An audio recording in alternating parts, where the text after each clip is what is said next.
Conflict with your boss has a clear power structure, right?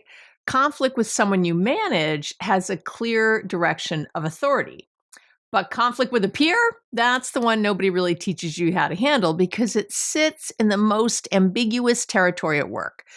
Two people at roughly the same level, no one with formal authority over the other, and a problem maybe that isn't going away. So today I'm going to show you why peer conflict is uniquely hard to navigate, what's actually driving it most of the time, and my 4-step approach for resolving it without blowing up the relationship, going over someone's head unnecessarily, or letting it fester into something that affects your whole team. All right, so stay tuned.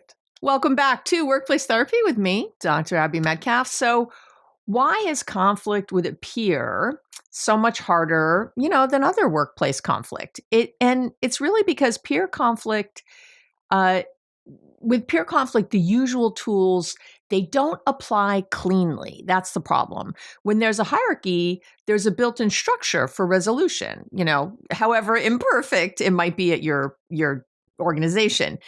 Your boss has authority over you, you have authority over, if you have direct reports, but with a peer, there's equal standing, which means, you can't pull rank and you can't escalate without it feeling like a betrayal or an overreaction. So you have to work it out, right? And most people have very little practice doing that at work. And that's, again, why this is such a problem for so many. Excuse me. Okay. So there's also a particular, I'm going to call it a psychological charge to peer conflict that's really worth understanding. And there's been a lot of research on social comparison, and it shows over and over that we evaluate ourselves heavily in relation to people we see as our peers, not in relation to people far above or below us. Okay, so right there is a problem. Your peers they're your primary reference group at work. When a peer undermines you, competes with you in a way that feels unfair, maybe takes credit for shared work, or just becomes someone you dread interacting with, it's going to hit differently than the same behavior from someone in a different position. The threat to your standing, your identity, your sense of fairness, it's really much more immediate. So, I'm an organizational psychologist, consultant. I got more than 35 years inside organizations of every kind. And I've got to tell you, I've seen peer conflict quietly, and not so quietly, of course, but really quietly derail more careers and teams, I think, than almost any other workplace dynamic. It tends to go unaddressed for longer than it should. It usually involves sort of both parties contributing to the problem in ways that neither can fully see. And when it finally surfaces, it's often, it's like escalated well beyond whatever the original issue would have warranted. And again, it really creates a lot of problems. So let's talk about the 4 most common drivers of peer conflict at work, right? Because before you can address the conflict, you, of course, need to address what's and understand what's actually fueling it. Because the presenting issue is rarely the real one, is in my experience. The most common driver, for sure, that I see is resource competition. It's competition for resources. When 2 people at the same level are competing for the same budget, the same visibility, the same promotions, the same slice of your manager's attention, conflict is, it's almost inevitable, right? Without some structural clarity about how those resources are supposed to get allocated. And so that's a biggie I see. The competition itself isn't the problem. The problem is when it goes unacknowledged and really starts expressing itself through undermining, credit stealing, territorial behavior. I have seen some come to blows over staplers. I'm not even staples. Sorry for staplers. I don't even know what to say. So, and if you're a manager listening to this, you need to know all this, because as a manager, this is somewhere that you can kind of intervene, understanding what the drivers are of this, and so you can have things in place, right? Rules, practices, et cetera, in place. So the second big problem, the big driver I find, is some sort of role ambiguity. When it's not clear where one person's responsibilities end and another's begin, um, I find that kind of overlap creates friction, because both people feel like they're doing work the other should maybe own, or that the other maybe is encroaching on their territory, or that their contribution is being absorbed without credit. And to me, this is, again, one of the most fixable sources of peer conflict, because there's an easy structural solution, but it requires somebody to name it and do something about it. And again, if you're not a manager listening to this, this is something you can ask for. You're supposed to sign something that, a job description, right? Do you guys have the exact same job description? And even if you do, if you're both paralegals or whatever, you want to ask, like, well, what makes my job different than this person's? Or where in what what's combined of what we do, where's the split? It's important. The third driver is, it's something like a values mismatch or a style mismatch. When two people have genuinely different approaches to how work should get done, different standards for quality, different relationships with deadlines, different communication styles, obviously those differences can escalate into like moral judgments, and it can happen real quick. Oh, they don't care about quality, or they're impossible to work with, are usually, those kinds of phrases are usually value mismatches dressed up as character assessments, or assassinations, depending on the day. And the fourth driver is some sort of unresolved history. I've seen this a lot. A single incident that was never directly addressed, a misread email, a meeting that went badly, a moment where someone felt undermined or dismissed. Those things, like, they can calcify into a chronic dynamic if neither person ever names what happened. And by the time it's visibly a problem, both people have usually built I would call it a fairly elaborate story about the other that's partly true and partly projection. Okay. And that's where those stories get pretty crazy.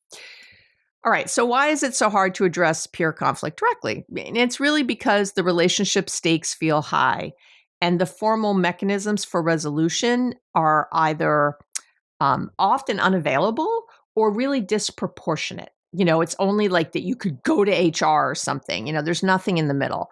So going to your manager, right, it feels like tattling, especially if the issue hasn't crossed a clear line. Confronting the person directly can feel risky when you have no formal authority, right? And the relationship matters to your day-to-day experience at work. So, and doing nothing is pretty untenable, right? Feels untenable when the dynamic is affecting your work or your well-being. So most people get stuck cycling between those three options without committing to any of them. I know, I see you. I see you. I love you. And I see you. And that lets the conflict compound, right? Now you got compound interest on that problem. And I want to say there's also a nervous system piece here. I've talked about this before. Research on social threat shows that conflict with a peer activates a threat response that can feel really disproportionately intense, precisely because peers represent our primary social comparison group, like I mentioned. So it's your amygdala doesn't distinguish, remember, between a threat to your physical safety and a threat to your standing or belonging in a group. Both are going to register as major danger, which means that even a relatively minor peer conflict can feel much more destabilizing than maybe it, quote unquote, should. And that feeling makes it harder, not easier, to approach the conversation with, with the clarity that you need to find resolution. So before you have the conversation, there's one thing that makes a real difference. And I've said it, I've talked about it on the Relationships Made Easy podcast, some other podcasts, I've talked about it here. And that's a deliberate reset. Not a breathing app, not a meditation session, just this, okay? I'm giving it to you. You know me. I love you. I'm giving it to you. Before you walk into the room or pick up the phone, take one slow exhale, longer out than in. So I usually tell people to try the double inhale, right? Inhale through your nose. And when you get to the top, inhale one more time. Take like another sip of air and then exhale as slow as you can through your mouth. Always make sure the exhale is slower than the inhale. That's the most important part for your for your vagus nerve, basically, to turn on your parasympathetic nervous system to take over. So, and then I start double inhale and then silently name what you're feeling. Just do it, just in your head. I'm feeling, not I am, by the way, you know this, right? You're supposed to distance yourself, not I'm anxious, but wow, I'm feeling anxiety. I'm feeling anxiousness. I'm feeling resentful. I'm feeling hurt. That's it. That's it. There is neuroscience research on affect labeling, which is what this is, that shows that basically naming an emotion, even briefly and privately, measurably reduces its intensity in the brain. And for anyone who's new here, anytime I say the research or I have an amazing free download for today or any previous episode I'm referring to, all of that you can find below the video if you're watching me on YouTube.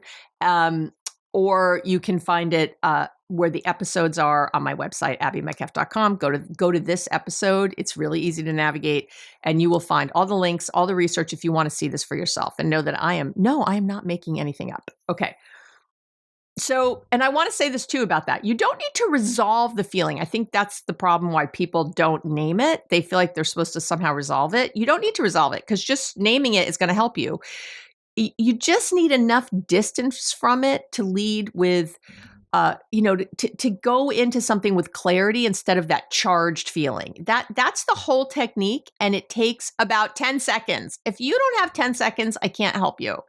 I love you so much, but Lord, take the friggin' time. A few seconds. Just get yourself together.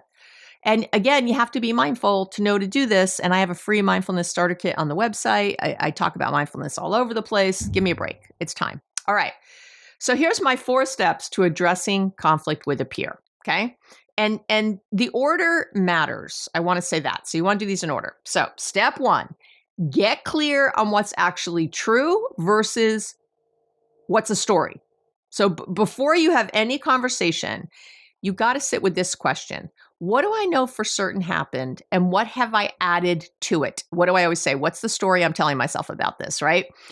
This isn't about excusing the other person's behavior. I'm not doing that. It's about separating the facts from the interpretation so that when you walk into the conversation, you're addressing what actually occurred, not the narrative you have built around it. Most peer conflicts involved at least some degree of misread intent on both sides.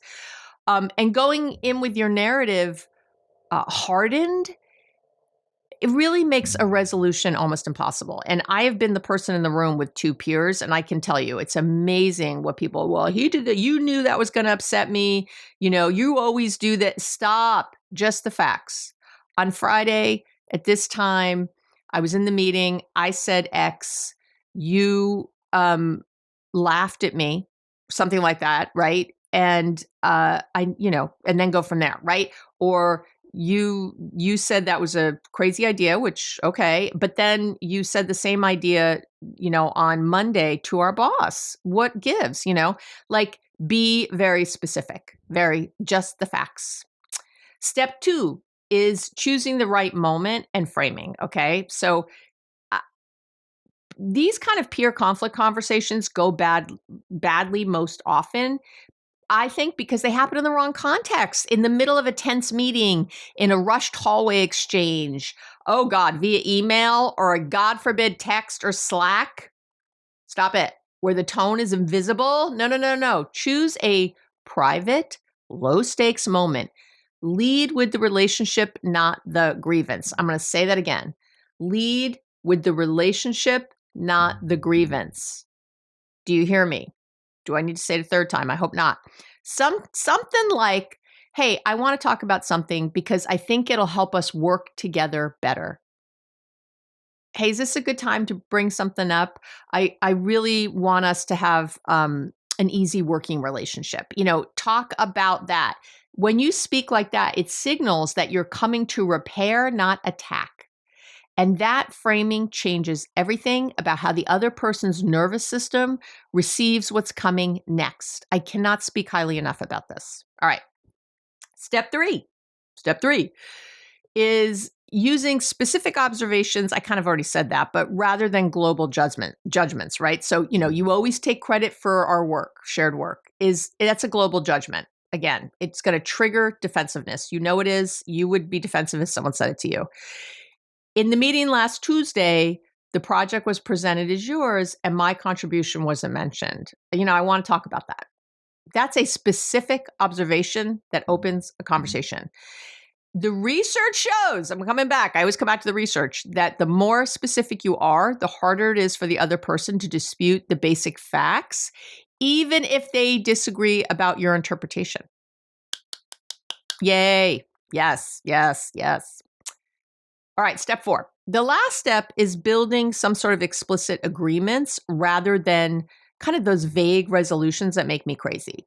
So, most peer conflict conversations, they end with some version of let's put it behind us and move forward, that kind of thing. And that feels like resolution, but usually isn't. I'm telling you, it's usually not, because the underlying dynamic hasn't changed. What actually helps is ending the conversation with something concrete. Okay? So you want to end with something concrete. So going forward, when we're presenting shared work, we'll both be named. Does that work for you? How's that?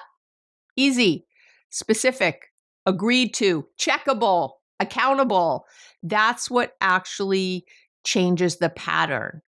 Do you see that? So, okay. So I know what you're asking, but I've tried, but yeah, okay. You probably haven't tried my steps, but let's say the direct conversation doesn't work. That can happen. Sometimes it doesn't. You approach it well, you followed every little step I said, and either the other person isn't ready to engage honestly, which is very possible, or the dynamic is entrenched enough that a single conversation can't shift it, right? That's going to happen. In that case, involving your manager, to me, isn't a failure. It's the appropriate next step. The key to me is framing it correctly. You're not going in to report the other person, okay? Never go in to report someone. You're going in to say, hey, I've tried to address this directly with so-and-so, and I need some help thinking through how to move forward at this point because I've tried X and Y and it's not working. That framing positions you as someone who handled it responsibly and is now asking for support rather than someone who escalated without attempting some sort of resolution first. Do you see that? Now, obviously, if we're talking about overt abuse of some kind, that's in a different category to me. I hope we all can be on the same page that obviously I mean that, but 99% of the other stuff falls into this category. If there's outright abuse or violence or something like that, you go directly to a manager. You don't try, someone screams at you or threatens you or physically hurts you in some way or anything like that, you go directly to HR or manager. You do not pass go, do not collect 200, like done. And if you do go directly to a manager, you have to make sure that is going to get escalated to HR. And you have to say that, like, are you going to call HR now or am I, kind of thing, right? Like right there. Should we go together? That kind of thing. If the conflict involves a genuine ethical concern, credit theft that rises to a level of, professional harm, behavior that's affecting your ability to do your job, again, or dynamics that touch on, obviously, again, fairness or discrimination. I want to I don't want to just say, like, if they're threatening violence, escalating sooner is appropriate. And I really encourage you not to wait because that kind of stuff is in a whole different league than the usual kind of BS we deal with. So let me wrap it up. Peer conflict is hard because it sits in ambiguous territory without, again, the clarity of some sort of hierarchy. And there's high relationship stakes. That's why it's hard. So you got my 4-step approach. You're going to separate story from fact. You're going to choose the right moment in framing. You're going to use specific observations, and you're going to build explicit agreements, right? 1, 2, 3, 4.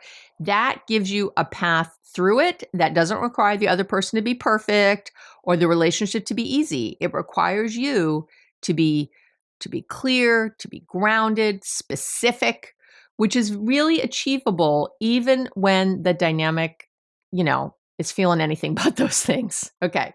So I always have my last segment is putting today's lesson into action. So if you are ready to put today's lesson into action, you can download the free, always, peer conflict prep sheet. It's a guide to preparing for the conversation before you walk in. That's basically what it is. That's all it is. And I'm always transparent. If you download anything from me ever, free or paid, you are put on my mailing list. And what that is something I call Love Bites. And twice a month, I never sell anything to you. Obviously, I don't sell the list. Nobody else has access to it. There's tens of thousands of people on that list.